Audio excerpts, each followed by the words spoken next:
Assalamualaikum warahmatullahi wabarakatuh. Perkenalkan nama saya Nadia Pridamayanti dengan NIM 23308111096 dari Fakultas Ilmu Sosial, Prodi Administrasi Bisnis Universitas Muhammadiyah Sukabumi.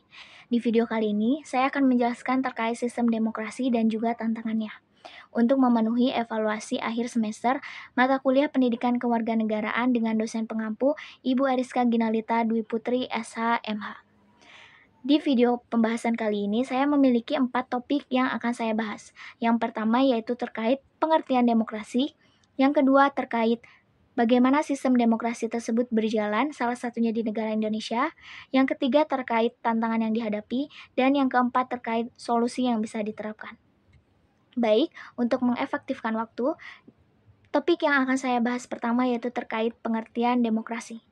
Demokrasi sendiri berasal dari bahasa Yunani, yaitu demos dan kratos, mencerminkan konsep bahwa kekuasaan berada di tangan rakyat. Sistem ini mengakui kedaulatan rakyat sebagai dasar legitimasi pemerintahan. Demokrasi berfungsi sebagai sarana bagi rakyat untuk mengekspresikan kehendak kolektif mereka yang diwujudkan melalui pengambilan keputusan secara terbuka dan partisipatif. Prinsip dasar demokrasi mencakup penghormatan terhadap hak asasi manusia, kebebasan individu, dan aturan hukum yang semuanya dirancang untuk melindungi kebebasan sipil dan memastikan keadilan sosial. Dalam konteks global, demokrasi telah berevolusi dan beradaptasi dengan berbagai bentuk pemerintahan, mulai dari demokrasi langsung yang mengharuskan partisipasi langsung warga negara dalam pengambilan keputusan, hingga demokrasi perwakilan, di mana warga negara memilih wakil-wakil mereka untuk membuat keputusan atas nama mereka. Demokrasi perwakilan ini umumnya diterapkan di banyak negara modern, salah satunya Indonesia. Lalu, bagaimana sistem demokrasi tersebut berjalan di Indonesia? Proses kerja demokrasi didasarkan pada partisipasi aktif rakyat dalam pemilihan umum, di mana mereka memiliki hak untuk memilih pemimpin dan wakil mereka. Namun, demokrasi tidak berhenti pada pemilihan. Ini juga mencakup pada check and balance yang berfungsi untuk mencegah penyalahgunaan kekuasaan. Di Indonesia, sistem demokrasi dijalankan dengan berdasarkan pada prinsip-prinsip Pancasila dan diatur oleh Undang-Undang Dasar tahun 1945. Ini berarti bahwa selain memegang prinsip-prinsip demokrasi umum seperti pemilihan umum yang bebas dan adil, Indonesia juga menekankan pentingnya nilai-nilai seperti persatuan, keadilan sosial, dan ketuhanan yang Maha Esa. Sistem mekanisme check and balance di Indonesia tercermin dalam pembagian kekuasaan yang terbagi menjadi 3 bagian. Yang pertama yaitu kekuasaan eksekutif, yang kedua kekuasaan legislatif, dan yang ketiga kekuasaan yudikatif. Presiden dipilih secara langsung oleh rakyat dan bertanggung jawab menjalankan pemerintahan sehari-hari. Sementara itu, lembaga legislatif yang terdiri atas DPR dan DPD berfungsi membuat undang-undang dan mengawasi kinerja eksekutif. Lembaga yudikatif seperti Mahkamah Agung dan Mahkamah Konstitusi berfungsi menjaga agar semua keputusan dan tindakan pemerintah sesuai dengan konstitusi dan prinsip-prinsip hukum yang berlaku. Namun, mekanisme demokrasi ini tidak hanya terbatas pada level nasional saja. Di tingkat lokal, demokrasi juga diterapkan melalui pemilihan kepala daerah yang mencerminkan desentralisasi kekuasaan dan pemberdayaan daerah. Ini memberikan kesempatan bagi masyarakat di daerah-daerah yang ada di Indonesia untuk terlibat langsung memilih pemimpin yang paling memahami dan dapat mewakili keputusan serta aspirasi mereka. Lalu bagaimana tantangan-tantangan yang dihadapi dalam sistem demokrasi tersebut? Karena pada nyatanya, sistem demokrasi yang dijalankan akan menghadapi persoalan-persoalan dan tidak akan berjalan sesuai atau tidak akan berjalan dengan baik. Demokrasi meskipun diidealkan sebagai sistem yang terbaik untuk memastikan keadilan dan kebebasan, tapi masih ada beberapa tantangan yang harus dihadapi. Saya memiliki beberapa poin tantangan yang akan saya jelaskan. Poin yang pertama yaitu tantangan terkait korupsi. Korupsi tetap menjadi salah satu ancaman terbesar bagi sistem demokrasi, terutama yang ada di Indonesia. Meskipun pemimpin dipilih oleh rakyat, tidak ada jaminan bahwa mereka akan bertindak demi kepentingan umum masyarakat. Korupsi dapat merusak legitimasi pemerintah dan menyebabkan ketidakpuasan publik. Di banyak negara, termasuk Indonesia, kasus korupsi yang melibatkan pejabat tinggi telah menimbulkan krisis kepercayaan yang serius. Langkah-langkah seperti penguatan Komisi Pemberantasan Korupsi atau KPK dan penegakan hukum yang tidak pandang bulu sangat penting untuk memerangi masalah ini. Tantangan yang kedua yaitu terkait polarisasi politik. Kebebasan berpendapat dalam demokrasi seringkali memicu polarisasi, di mana masyarakat terpecah menjadi kelompok-kelompok yang sangat berbeda pandangan politiknya. Polarisasi ini dapat menyebabkan ketegangan sosial dan mengganggu proses pengambilan keputusan. Dalam era digitalisasi, polarisasi semakin diperparah oleh penyebaran hoaks dan informasi yang menyesatkan di media sosial. Akibatnya, debat publik yang sehat seringkali berubah menjadi pertikaian yang penuh emosi dan kurang substansi. Yang ketiga terkait tantangan kualitas pemimpin. Pemilihan umum dalam demokrasi seringkali dipengaruhi oleh popularitas bukan kompetensi. Akibatnya, pemimpin yang terpilih mungkin tidak memiliki visi atau kemampuan yang memadai untuk memimpin suatu negara. Ini dapat berdampak negatif pada stabilitas dan kemajuan bangsa. Di Indonesia, fenomena ini terkadang terlihat dalam pemilihan kepala daerah atau bahkan pemilihan nasional, di mana kandidat yang lebih terkenal karena latar belakang selebritas atau karisma mendapatkan lebih banyak suara daripada kandidat yang berpengalaman atau memiliki kebijakan yang lebih substansial. Yang keempat, terkait tantangan partisipasi rakyat. Partisipasi yang rendah dalam pemilu atau proses politik lainnya seringkali menjadi indikator apatisme atau ketidakpercayaan terhadap sistem. Ketika warga negara merasa bahwa suara mereka tidak akan membawa perubahan, mereka cenderung untuk tidak berpartisipasi. Ini bisa disebabkan oleh berbagai faktor, termasuk kurangnya pendidikan politik, kekecewaan terhadap para pemimpin yang ada, atau ketidakpuasan terhadap proses pemilu itu sendiri. Partisipasi yang rendah ini berpotensi melemahkan demokrasi, karena keputusan yang diambil tidak benar-benar mencerminkan kehendak rakyat. Dan tantangan yang keempat yaitu terkait kesenjangan sosial dan ekonomi. Meskipun demokrasi bertujuan untuk memberikan kesetaraan kesempatan bagi semua rakyat, dalam praktiknya, sistem ini sering gagal mengatasi kesenjangan sosial dan ekonomi. Ketimpangan ini dapat menghambat stabilitas dan mobilitas sosial dalam menciptakan lingkungan di mana kekuasaan politik dan ekonomi hanya terkonsentrasi di tangan segelintir orang. Di Indonesia, kesenjangan antara yang kaya dan miskin masih menjadi tantangan yang sangat besar, meskipun berbagai program pemerintah telah diluncurkan untuk mengatasi masalah ini.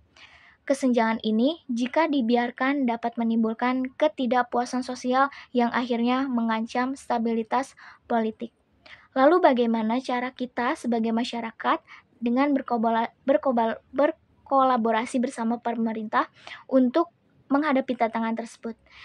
Saya akan menjelaskan terkait 5 solusi yang mungkin bisa diterapkan untuk menghadapi tantangan tersebut, untuk memperkuat demokrasi dan menghadapi persoalan sosial tersebut. Yang pertama yaitu memberikan pendidikan politik. Meningkatkan literasi politik masyarakat adalah salah satu langkah yang paling penting untuk memperkuat demokrasi. Pendidikan politik yang efektif dapat membantu masyarakat memahami hak dan kewajiban mereka sebagai warga negara, serta bagaimana mereka dapat berkontribusi dalam proses demokrasi. Program-program pendidikan yang mencakup pengetahuan tentang sistem pemerintahan, peran lembaga-lembaga negara, dan pentingnya partisipasi politik harus diperkenalkan sejak dini, baik melalui kurikulum sekolah maupun melalui kampanye publik. Yang kedua, pemberantasan korupsi. Upaya untuk memberantas korupsi harus mencakup penegakan hukum yang kuat, transparansi dalam pemerintahan, dan keterlibatan masyarakat dalam pengawasan publik. Di Indonesia, KPK dan lembaga penegak hukum lainnya memainkan peran yang sangat penting dalam menangani kasus-kasus korupsi. Namun, pemberantasan korupsi tidak hanya membutuhkan penegakan hukum yang tegas, tetapi juga perubahan sosial dan budaya, di mana integritas dan akuntabilitas menjadi nilai-nilai yang dihargai di semua tingkat masyarakat. Yang ketiga, Penguatan institusi demokrasi. Institusi demokrasi harus diperkuat agar dapat menjalankan fungsinya dengan baik dan independen. Ini termasuk memastikan bahwa lembaga-lembaga seperti DPR, Mahkamah Agung, dan KPK memiliki sumber daya dan wewenang yang diperlukan untuk menjalankan tugas mereka secara efektif. Selain itu, reformasi birokrasi diperlukan untuk memastikan bahwa aparat pemerintahan bekerja secara profesional dan tidak dipengaruhi oleh kepentingan politik. Yang keempat, memanfaatkan teknologi saat ini. Teknologi dapat digunakan untuk meningkatkan transparansi dan efisiensi dalam pemerintahan serta memperluas partisipasi publik. E-governance misalnya dapat membantu pemerintah menyediakan layanan publik yang lebih cepat dan lebih transparan. Selain itu, platform digital dapat digunakan untuk mengadakan pemilu elektronik yang lebih aman dan akurat, serta untuk mengumpulkan umpan balik dari masyarakat secara real time. Namun, pemanfaatan teknologi ini harus disertai dengan upaya untuk melindungi privasi dan keamanan data, serta mencegah penyalahgunaan teknologi untuk tujuan politik. Dan yang terakhir, dialog dan rekonsiliasi. Menghadapi polarisasi politik membutuhkan pendekatan yang inklusif, di mana dialog dan rekonsiliasi menjadi prioritas. Pemerintah dan masyarakat harus bekerja sama untuk menciptakan ruang-ruang dialog yang memungkinkan pertukaran ide secara damai dan produktif. Rekonsiliasi nasional, terutama di negara-negara yang mengalami konflik internal, adalah langkah yang paling penting untuk membangun kembali persatuan dan kepercayaan antar kelompok yang berbeda. Di Indonesia, upaya untuk mempromosikan toleransi dan keberagaman melalui program-program seperti Forum Kerukunan Umat Beragama atau FKUB adalah contoh bagaimana dialog dapat digunakan untuk mencegah konflik dan memajukan perdamaian yang ada di Indonesia. Lalu, kesimpulan yang dapat saya sampaikan dalam pembahasan tema sistem demokrasi dan juga tantangan serta solusi yang dihadapi adalah demokrasi merupakan salah satu sistem pemerintahan yang paling dihormati di dunia karena kemampuannya untuk memastikan partisipasi publik, kebebasan, dan keadilan. Namun, seperti sistem lainnya, demokrasi tidak sempurna dan menghadapi berbagai tantangan yang harus diatasi agar dapat berfungsi dengan baik untuk menjaga kelangsungan demokrasi. Kita harus berkomitmen untuk terus memperbaiki sistem ini melalui pendidikan. Dari penjelasan tersebut, kita bisa melihat bahwa sistem demokrasi sangat berperan penting dalam suatu sistem pemerintahan yang ada di Indonesia. Rakyat berperan atas pengambilan keputusan pemerintah, karena demokrasi memiliki makna dari rakyat, oleh rakyat, dan untuk rakyat. Oleh karena itu, diharapkan bagi para pemimpin yang dipilih oleh rakyat dapat memegang amanah sesuai dengan hukum-hukum yang berlaku dan bertanggung jawab untuk memberikan kontribusi mereka terhadap pemerintah dan juga terhadap masyarakat itu sendiri.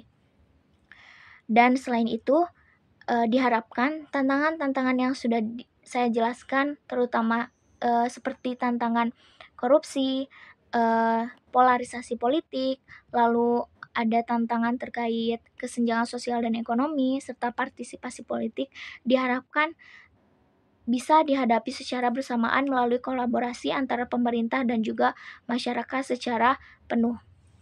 Melalui solusi-solusi memberikan pendidikan politik secara langsung ataupun tidak langsung kepada masyarakat sejak pendidikan dini melalui kurikulum sekolah ataupun melalui kampanye secara publik.